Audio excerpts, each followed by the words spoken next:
right, y'all, I am back. I'm going to do my best to provide my reviews for How to Get Away with Murder. We're on season 5 at this point. I'm going to go ahead and go through episode 1. I think with my show reviews, I'm going to do like just like I do Black Ink Crew, I'm going to do my immediate reaction at the time that I watch it, because I tried to take notes and I had like 3 notepads in my phone full of notes, and then something happened. I hit a button and they all disappeared. So since I have a hard time remembering, we're just gonna go case by case. So let's get it. So Annalise is at this party. Looks like maybe a wedding. I'm not really sure. And she is doing her absolute best to come down this makeshift Soul Train line. And yeah, she looks good. She looks refreshed. At the end of last season, you know, she was going through a lot. She looks like she done took some time off.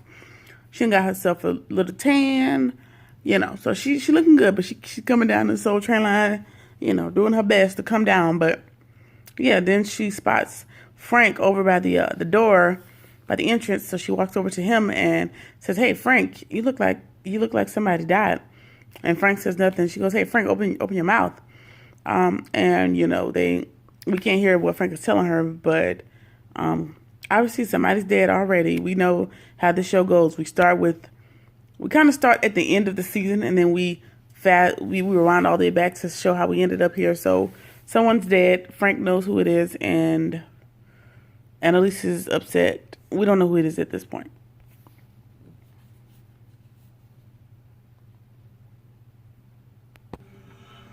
All right, now we cut to somebody, and they're leaking a lot of blood. And they're outside in the snow, outside of this very big house. I'm going to assume a mansion. I'm also going to assume this is the party that Annalise and Frank are at the moment. So, yeah, we'll see. Flashback to 3 months earlier, and I don't know his name right now, but the kid from last season, who I'm going to guess is Annalise's son that we thought was dead. He may not be, but that's his name for right now. He's walking through the campus. He's meeting all of the other kids that were in Annalise's class, all the other seasons. There's everybody trying to get in her class, so we'll see. So this is This is an advanced trial skills class that everybody's trying to get into. There's only 24 seats, so Annalise is gonna have to find a way to weed some of these potential students out. She gives the most horrid description ever. You know, it made me not want to take the class either. So at the end of that description, she asks who still wants to take the class, and everybody raises their hand. So I'm gonna see what happens next. All right, so her process of elimination is gonna be who's gonna be able to sell her on a case that they're very passionate about. One guy, he actually signed up for the class. He's not on the wait list and got kicked out. He couldn't plead his case off the bat. So yeah, so she's giving them about 30 seconds to convince them of a case that they're passionate about in order to potentially earn a seat in the class. So should be interesting. All right, so everybody that made it to the next round of cuts, they're filtered out to the left, everybody else to the right. Good luck next season, next semester, whatever. So tomorrow they're gonna have to come in and argue the opposing side of the case, the particular cases that they're passionate about. So see how that goes. All right, we're on to the next scene. Frank brought Christopher, Laurel's baby, to outside of the class to visit, or outside of the school or whatever, to visit her, and she's there, you know, just talking to the baby, and then all the kids, students, I keep calling them kids, but they're kids compared to Annalise to me, but the students, all of the students who, you know, helped her kill people all these seasons or whatever, they're out there.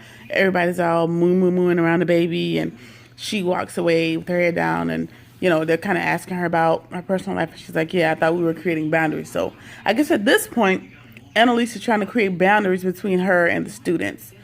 Yeah, so this will be interesting. I know she attempted to create these same boundaries last season, and it didn't really work out well. So we'll see. All right, so Mr. Maddox is the new kid that I think we saw a little bit of last season. he's running Annalise down like, hey, you're the reason that I transferred here. And she's like, hey, blowing him off like, that's not the first time I've heard that and blah, blah, blah. But if you look off into the distance, you see Frank. And Frank is looking at the kid like he knows him or he knows something about him. So it'll be interesting to see what Frank knows about this kid and how that ties into Annalise this season. We'll see how that goes. I'm interested.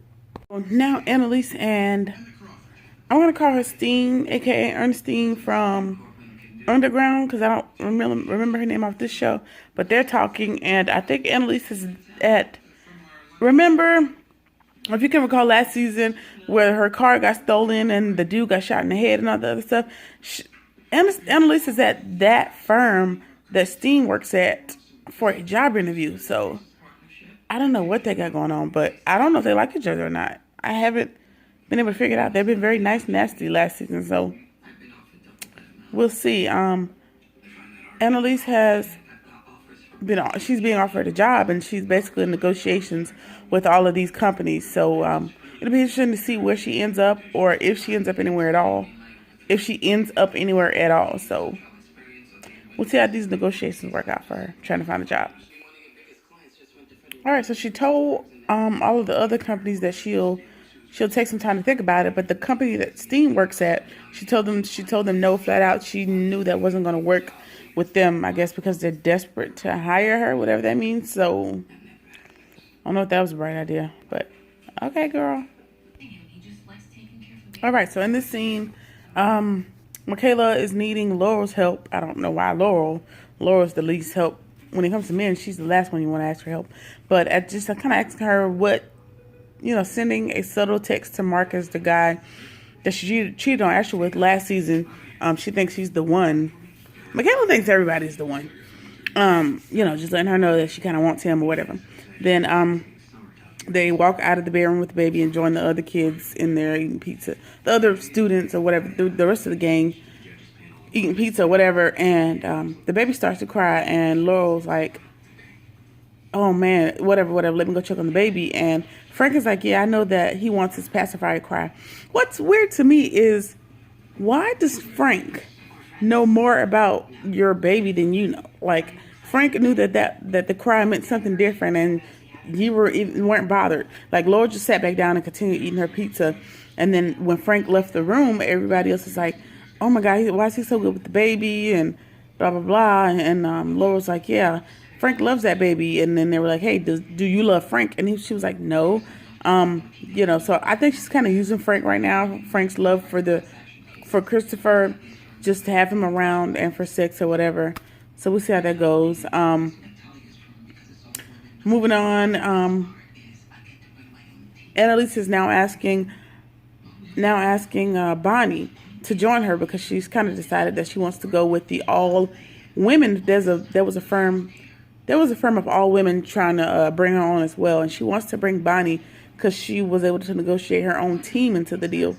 Bonnie wants to continue working for the DA office. I guess to further protect Annalise, or to further protect everybody involved in this whole thing. So they're at odds on that. So I don't know how that's gonna go. Frank is talking to somebody, and he knows that kid Maddox. Maddox is his last name. I don't know his first name. I'll figure it out later. And he's saying, what do you want me to do? You want me to kill the kid? And it's like, let me figure out why he's here first before he takes any action. So I don't know. I'm confused. All right, someone has mailed a box to, I'm going to guess they're at Laurel's house. Nobody knows where it came from, no return address, whatever. She opens the box, and it's a baptism gown from when she was a baby. So we're assuming it came from her mom. So we thought her mom died last season when she had the scratches on her arm. So yeah, I guess she's not dead. So we'll see. Preserver for his dad to sign. Remember, she took Nate's dad's case to the Supreme Court last season. So, they're arguing back and forth about, Annalise is saying she knew Nate first. So she's using that as some kind of cover up, I'm sure, to get back in Nate's good graces. So Nate offers to buy Chinese food. I'm waiting for those two to get it back popping. So now Nate is looking at some kind of paperwork, and it says 100% DNA match.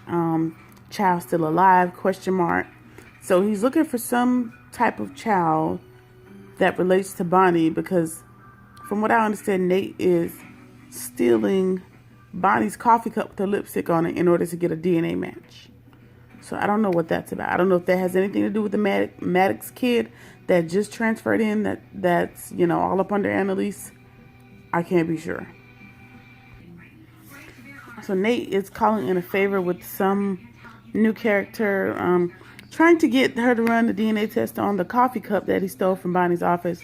And she's saying, you know, I hope, you know, I'm finally going to take you up on that coffee you offered to buy me. And he was like, about time. So I guess he's going to be screwing her now, I guess. If it ain't Annalise, I don't care. Now all of the students are pleading their case to Annalise one more time before she decides who's going to get one of the top 24 seats, and, you know, just separating students off. It cuts to Connor following Annalise out of the building yet again, and he blurts out, "Hey, did you call in a favor and get me back into school when I failed out last semester like you did Wesley?" And she was like, "No, who told you that?" And he's like, "Frank told me that." And Annalise was like, "You know, Frank's a liar." So I don't know what that's about. Boy, that's interesting. Next scene, all of the firms that Annalise did the negotiations with earlier in the scenes are calling her back, kind of taking their offers off the table. And one of the firms kind of let her know it's kind of backlash from when she took things to the Supreme Court. You know, and one of the ladies at the all female firm says, "Hey, I hope you didn't think you were going to take on the Supreme Court and there not be any backlash." So obviously everybody's dropping their offers to Annalise because of some fallout from the Supreme Court case from last season. So that sucks. So Frank's looking up articles on, his name is Gabriel Maddox. So Frank is looking up articles on Gabriel, I guess, to try to get background on him and see, you know, where he came from, a little bit more about him. But Laurel storms in looking for some toy that Christopher plays with or whatever, and it kind of asks her, you know, how she feels about her mom sitting in the dress, and Frank just, you know, confirms that, you know, he has her back, and if her mom shows up, he'll take care of things. So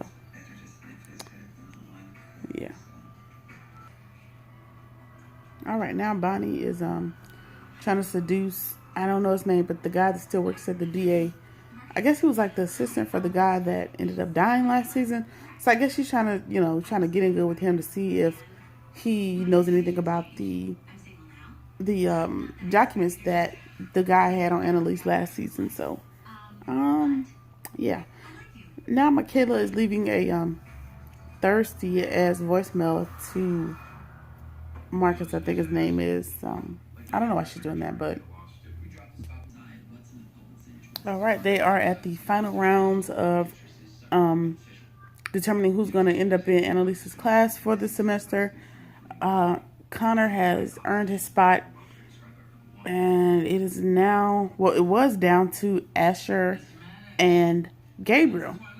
And surprisingly, Asher did not get a seat this semester. So I'm gonna guess that Asher, because Asher had a lot of breakdowns last season. Like, he almost told the cops on plenty of occasions like what was going on. So I'm gonna guess that Asher, because he didn't get a spot, he's gonna have a hissy fit, and he's gonna go to the cops. He's gonna start spilling. This season, things are probably gonna start breaking down again, probably indefinitely this time. Correction, I got a bit ahead of myself. I watched this last night, like I said earlier, and I made tons of notes, but I lost the notes. So that wasn't the scene where she made the decision. That was just the scene where Gabriel kind of gave his last ditch effort at securing a spot. But, you know, just moving ahead to the next scene that's going to happen after this commercial break, he's going to end up getting a seat, and Asher will not. All right, Asher, Connor's fiance, found them a really big house. Not the cutest house, but it's big and it's cheap for them. If I'm not mistaken, he's finding a house for all of them to live in after him and Connor gets married. Like, he tells Laurel it even has a nursery. Then he tells Michaela she has to live there because she owes him, because she's the reason that, I don't remember the guy's name from last from last season that Asher kind of liked that ended up being deported, that got himself shot in the head, but he told Michaela that he owed him for sending him away. So I don't know how this is going to work. I guess they're all just going to live in that house while Connor supports not Connor, Asher. Not, I keep saying Asher. That's not his name either. Whatever Connor's fiance name is, the guy that hacked into all the computers last season, while he supports them. Because right now, they have no money. Laurel's accounts are frozen because of her dad going to prison. The FBI has froze that money. So, yeah. So, Annalise goes back to the firm that Steen works at, the firm that was caught up in everything last year with the data breach and the guys getting shot in the head and all that good stuff. And I guess she kind of doesn't have any options at this point, so she's telling them, hey, let's negotiate, whatever, and they're telling her she needs to come down on her salary expectations, and, she has to make some concessions, and she's not budging. I guess the governor kind of put a bug in everybody else's ear, and nobody really wants to work with her at this point other than this company. So, she kind of walked away. So I don't know what's going to happen there. She's just going to open her own firm or what. And just like that, by the time she can get to the car, they are calling, meeting every last one of her needs. She does not have to make any negotiations. They're going to give her what she wants. So, yes, Annalise has a job, finally. Well, a place where she can do pro bono work at under her own terms. So, yeah. Girl. So like I said, Asher didn't get a seat. That's the scene right now.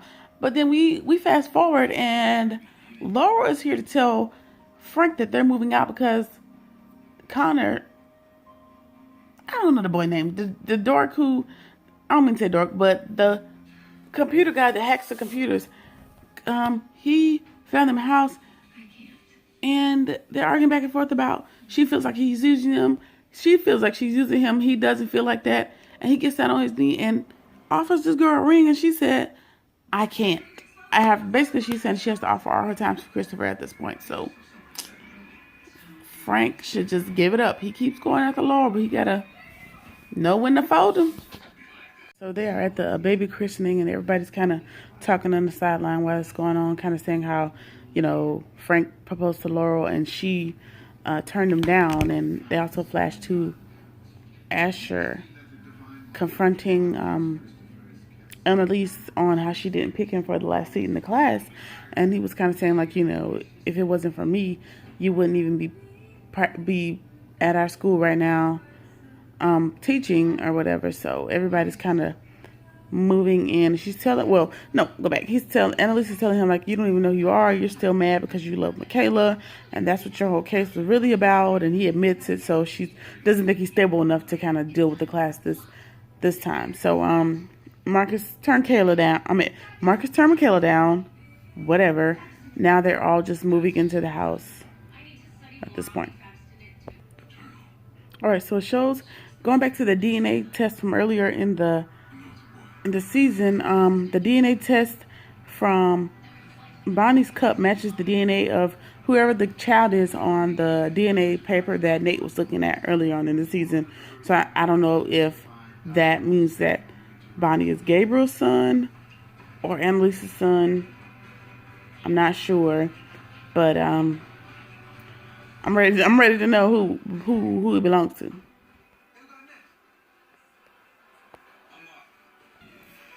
All right, flashing to the last scene. Back to the person who was bleeding. Now they're just kind of laying in the snow with blood and blinking. And I'm gonna guess it's Kristoff, but there's a baby off, not very far from them, crying. And Bonnie is coming out in like a cocktail dress, and she's putting her hand, looks like, over their mouth and nose. So she's suffocating whoever was out there in the snow bleeding. So that's the first episode, intense. They start the show with a bang. So I'm looking forward to see what's going to happen in the upcoming episodes.